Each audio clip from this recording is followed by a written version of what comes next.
Kusumben ટેકવાણી, Rajkot ward number 3 ની corporator છું. આજે જે નયન સંતાણી અમદાવાદનો સ્ટુડન્ટ 10th સ્ટાન્ડર્ડમાં ભણતો હતો, એની હત્યા થઈ ગઈ. 8th સ્ટાન્ડર્ડના છોકરા એની હત્યા કરી.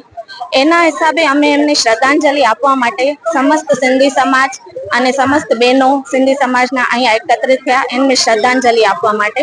અમને ખૂબ જ દુઃખ થાય. એ બાળકને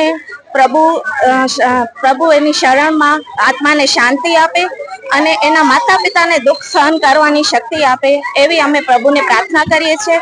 અને અમારા હિસાબે જે શાળામાં એ સ્ટુડન્ટની હત્યા થઈ એ શાળાનો લાયસન્સ રદ કરવું જોઈએ અને એને ન્યાય આપવો જોઈએ. બીજા બાળકોનો ફ્યુચર ન બગડે, એ બાળકોને બીજા સ્કૂલમાં શિફ્ટ કરીને એ લોકોનો ફ્યુચર ન બગડે એના હિસાબે કાંઈ કરવું જોઈએ. એ બાળકને ન્યાય મળવું જોઈએ કે આગળ એવી કોઈ ઘટના કોઈ સ્કૂલમાં ના થાય. કેમ કે સ્કૂલ એક મંદિર છે, મંદિરમાં આવી ઘટના થાય એ જરાય સારી વાત ન કહેવાય. જય જય. આજે અમારો એક સિંધી સમાજનો એક સપૂત અહેમદાબાદનો 10th સ્ટાન્ડર્ડનો સ્ટુડન્ટ જે 7th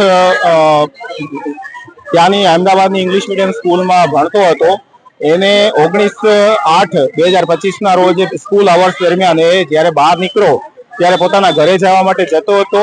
એના મમ્મીની રાહ જોતો હતો ત્યારે ત્યાં એની ઉપર ત્યાંના જ એના સ્કૂલના જે સ્ટુડન્ટોએ અટેક કરેલો અને એની હત્યા કરવામાં આવેલ. 15 વર્ષનો હતો. એની સાથેના સ્ટુડન્ટ જે 8th સ્ટાન્ડર્ડમાં ભણતા હતા એમણે એની ઉપર અટેક કર્યો અને એ ત્યાં સ્કૂલ કેમ્પસની આજુબાજુ જ લોહીથી લથબથ થઈને લથડિયા ખાતો હતો. એના મધર જ્યારે આવ્યા ત્યારે એને હોસ્પિટલે પહોંચાડ્યો. સ્કૂલ મેનેજમેન્ટ, ટીચર્સ વગેરે કોઈ એની હેલ્પ ન કરી, ઇવન એમ્બ્યુલન્સ પણ ન બોલાવી અને એના મધરે ત્યારબાદ એને હોસ્પિટલે પહોંચાડ્યો. એ બાળકનું અમને બહુ જ દર્દ છે. એ બાળકને શ્રદ્ધાંજલિ આપવા માટે આજે અમે અહીં અમારું જે ઝૂલેલાલ સાહેબનું મંદિર છે ત્યાં અમે બધા સિંધી સમાજના બધા અગ્રણીઓ, હિન્દુ સમાજના અગ્રણીઓ બધા ભેગા થયા છીએ અને એને અમે અહીંયા શ્રદ્ધાંજલિ આપવા માટે બધા એકત્ર થયેલા છીએ. કારણ કે અમને ઘણું બધું એના માટે દુઃખ છે.